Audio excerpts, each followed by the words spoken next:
Sir నమస్కారం sir. నమస్తే. Sir BRS నుంచి ఫిరాయింపుల ద్వారా కాంగ్రెస్ పార్టీలో చేరిన ఎమ్మెల్యేలకు షాక్ తగిలింది సార్. తెలంగాణ హైకోర్టు వీళ్ళపైన చర్యలు తీసుకోవాలని చెప్పేసి స్పీకర్ గారిని అయితే కోరింది సార్. 4 వారాల్లోగా చర్యలు తీసుకోవాలి. ఒకవేళ 4 వారాల్లోగా చర్యలు తీసుకోకపోతే సుమోటోగా ఈ కేసును మేమే చర్యలు తీసుకుంటామన్నట్టుగా తెలంగాణ హైకోర్టు అయితే చెప్పింది సార్. ఇది రేవంత్ రెడ్డి గారికి షాక్, పెద్ద దెబ్బ తగిలింది అన్నట్టుగా మాట్లాడడం చూస్తున్నాం సార్.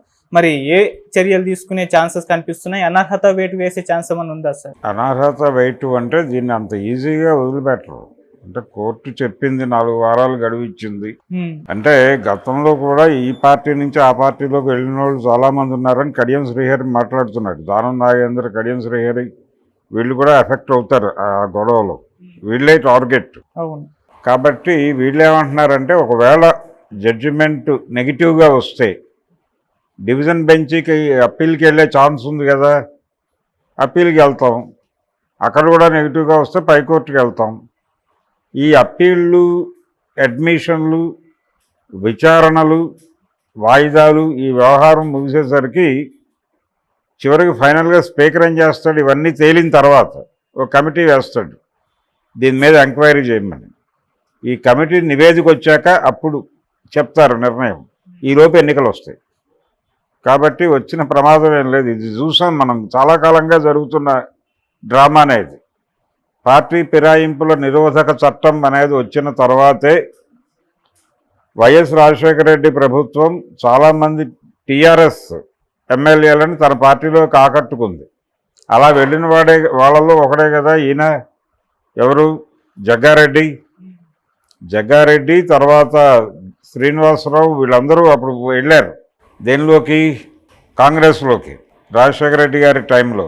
వీళ్ళ మీద కూడా కోర్టులో కేసులు వేశారు. అప్పుడు కోర్టులో కేసులు, ఈ ప్రొసీజరు అయిన తర్వాత కమిటీలు వేసి వీళ్ళు, అంటే స్పీకర్ అధ్యక్షతన వేసినటువంటి కమిటీకి వీళ్ళు వెళ్ళి వాయిదాకి వెళ్ళి ఆయన ముందు హాజరై ఫైనల్గా ఏ నిర్ణయం రాకుండానే ఎన్నికలకు వెళ్ళిపోయారు. అయిపోయింది. సో అదే ప్రొసీజర్ ఇప్పుడు జరిగే అవకాశం ఉంది. ఇది డ్రాగ్ అవుతుంది.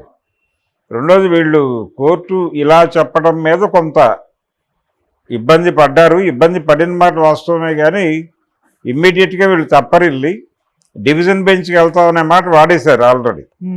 వాడటంతో పాటు మీరు చేసింది ఏమిటి అంటున్నారు వీళ్ళు. ప్రతి ప్రభుత్వము, అంటే ప్రతి సందర్భంలోనూ కొత్త ప్రభుత్వం ఏర్పడినప్పుడు పాత పార్టీ తాలూకా ఎమ్మెల్యేలు, ఎంపీ కొత్త పార్టీ, అంటే గెలిచిన పార్టీలోకి షిఫ్ట్ అవటం అనేది సాంప్రదాయంగా జరుగుతున్నదే కదా. అదేదో అసాంప్రదాయం అన్నట్టుగా మీరు మాట్లాడతారండి. మీరు అధికారంలో ఉన్నప్పుడు మీరు ఆపరేషన్ ఆకర్షణ అనేటువంటి ఆపరేషన్ చేశారు. మీరు బలయ్యారు. మీరు కూడా కాంగ్రెస్ పార్టీ హయాంలో వైఎస్ రాజశేఖర రెడ్డి టైంలో మీరు బలయ్యారు. అలాగే మీరు అదే పని చేశారు. సో ఈ యాక్టివిటీ ఉంటుందనే విషయం ప్రజలకు తెలుసు. మీరు కొత్తగా ఎస్టాబ్లిష్ చేయక్కర్లేదు. దీన్ని ఎలా ఫైట్ చేయాలో, ఎలా బయటపడాలో మాకు తెలుసు. మేము ఈ విషయాల్లో ఆరితేరాం అన్న టోన్లో మాట్లాడుతున్నారు. అది ఎవరి మీద అయితే ఈ చర్యలు తీసుకోవాలని కేసేశారో ఆ గ్రూప్లో కడియం శ్రీహరి ఒకటే యాక్టివ్గా మాట్లాడుతున్నాడు. కడియం శ్రీహరి ఇప్పుడు టార్గెట్ చేసి మాట్లాడాడు. ఏమీ కాదు, మా ప్లాన్స్లో మేము ఉన్నాం, అనవసరమైన చర్చలు చేయొద్దు, మీరు చేసింది ఏమిటి, మీరు చేస్తే తప్పు లేదు, ఇంకోటి చేస్తే తప్పని ఎలా మాట్లాడతారు, మీకు నైతిక హక్కు ఏముంటుంది అన్న టోన్లో ఆయన దాడి చేస్తున్నాడు.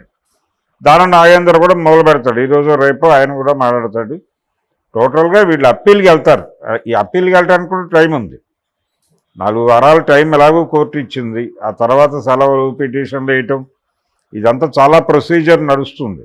ఇప్పట్లో తేలే వ్యవహారం కాదు. ఇప్పటి వరకు భారతదేశంలో ఇలా పార్టీ ఫిరాయింపుల చట్టం ద్వారా అనర్హత వేటుకు గురై సఫర్ అయినటువంటి వాళ్ళ సంఖ్య చూస్తే ఇది ఎలా మిస్యూజ్ అవుతుందో అర్థమవుతుంది. ఆ మేరకు దాని మీద అంత బ్రైట్ రిజల్ట్స్ ఏం లేవు. కాకపోతే ఈ చట్టం తీసుకురావాలని చాలా పెద్ద ఎత్తున గతంలో గొడవలు జరిగిన విషయం మనకు తెలుసు. సినిమాలు తీశారు దీని మీద. పార్టీ ఫిరాయింపుల నిరోధక చట్టం రావాలని మలయాళంలో ఈనాడు అనే పేరుతో ఒక సినిమా వచ్చింది. దాన్ని తెలుగులో రీమేక్ చేశారు కృష్ణ గారి నాయకత్వంలో. అంటే ఒక పార్టీ తరఫున నిలబడి మీరు గెలిచి అంటే మిమ్మల్ని మాత్రమే చూడరు, ఆ పార్టీని చూసేస్తారు. ఆ తర్వాత మీరు ఆ పార్టీ తరఫున ఆ పార్టీ మేనిఫెస్టో ప్రకారం మీరు హామీలు ఇస్తారు. ఆ హామీలను విశ్వసించి కదా మీకు ఓటేసాం. మీరు ఓడిపోయి ఉండొచ్చు. ఓడిపోయిన తర్వాత మీ పార్టీ మేనిఫెస్టో ప్రకారం ఏదైతే నియోజకవర్గ ప్రజలకు మీరు హామీలు ఇచ్చారో ఆ హామీలు నెరవేర్చడానికి మీరు పోరాటం చేయాలి కదా. మీరు అలా సడన్గా మీరు ఎవరినైతే విమర్శించారో ఆ పార్టీలోకి వెళ్ళిపోతే ఎలా, ఏమిటి అర్థం? నియోజకవర్గ ప్రజల్ని మీరు మోసం చేసినట్టుగా భావించాల్సి ఉంటుంది కదా. అందుకని మీరు రిజైన్ చేయండి అనే డిమాండ్తో ఆ సినిమా తీశారు. ఇదే కథ ఆ సినిమాలో. సో అదే పరిస్థితి ఇప్పుడు కోర్టులు కూడా అదే భావిస్తున్నాయి. ఆ చట్టం అదే, అందుకే తీసుకొచ్చారు. ఈ పార్టీ ఫిరాయింపుల్ని నిరోధించాలి అనే పట్టుకొచ్చింది.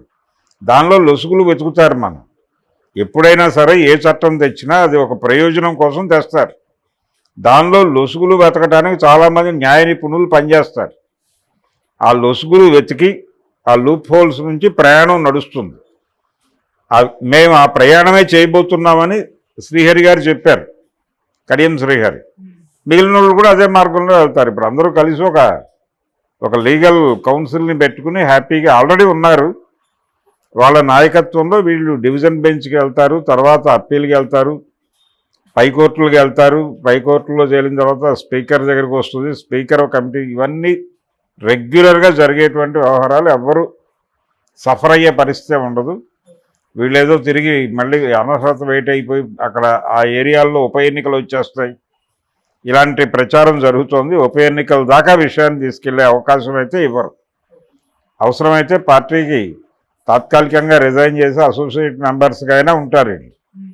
హైకోర్టు ఆదేశాల మేరకు రిజిగ్నేషన్ ఇచ్చేసి, అంటే అందులో చేరామని ప్రకటించారు కాబట్టి రిజిగ్నేషన్ ఇచ్చి అసోసియేటెడ్ మెంబర్స్గా ఉంటారు. ఎవరితోనూ సంబంధం లేకుండా ఓ తటస్థ సభ్యులుగా కూడా ఉండే ఛాన్స్ ఉంది.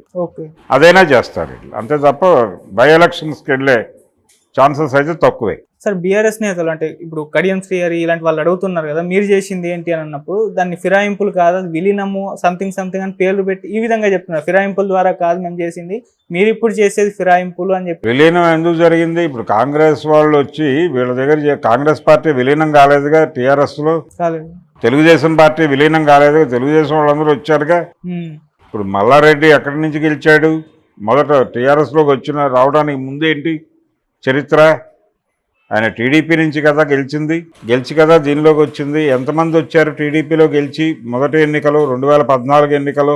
వాళ్ళందరికీ మీరు ఇచ్చినటువంటి ట్రీట్మెంట్ ఏమిటి? వాళ్ళ మీద ఫిరాయింపుల చట్టం అమలు చేసి ఉంటే వాళ్ళందరినీ ఎందుకు తీసుకోగలిగేవాళ్ళు? మీరు మీ స్ట్రెంగ్త్ పెంచుకోవడానికి మీరు ప్రయత్నం చేశారు, వచ్చారు. ఆపరేషన్ ఆకర్షణ అన్నారు దాన్ని. అది అన్ని సందర్భాల్లోనూ జరిగిందిగా. వైఎస్ రాజశేఖర రెడ్డి కూడా చేశాడు. అది దానికి సఫర్ అయ్యారు మీరు. కానీ అంత మాత్రం చేత మీరు అధికారంలోకి వచ్చి చేసింది అదేగా.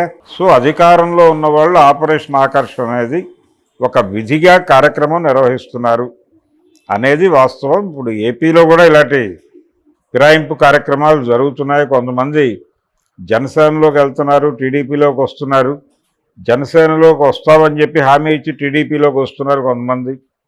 ఇలా నానా గందరగోళాలు నడుస్తున్నాయి. పార్టీ ఫిరాయింపులు అనేది ఎక్కడ కొత్త ప్రభుత్వం ఏర్పడినా ప్రతిపక్షం నుంచి వలసలు తప్పనిసరిగా ఉంటాయి. కొనుగోళ్లు కూడా జరుగుతాయి ఒకసారి. అయితే ప్రస్తుతం మెజారిటీలు బాగానే ఉన్నాయి కాబట్టి, తెలంగాణతో పోలిస్తే ఏపీలో మెజారిటీలు బలంగానే ఉన్నాయి కాబట్టి వాళ్ళేమో సీరియస్ కొనుగోళ్ళకి వెళ్ళట్లేదు, ట్రేడింగ్ లేదు. తెలంగాణలో కొంచెం ఆ క్రైసిస్ ఉంది కాబట్టి కొనుగోళ్లు ఉండొచ్చు. ఆల్రెడీ అయిపోయింది ఎపిసోడ్. ఈ క్రైసిస్ ఎలా మేనేజ్ చేయాలి లీగల్ ఎక్స్పర్ట్లు ఆ పనిలో ఉన్నారు కాబట్టి పెద్ద ఇబ్బంది అయితే కలిగించదు. పార్టీకో లేకపోతే ప్రభుత్వానికో ఇబ్బంది వచ్చే పరిస్థితి వస్తే దాన్ని ఎలా కంట్రోల్ చేయాలి అనే దానికి సంబంధించి కూడా వాళ్ళకు ఒక వ్యూహం ఉంది.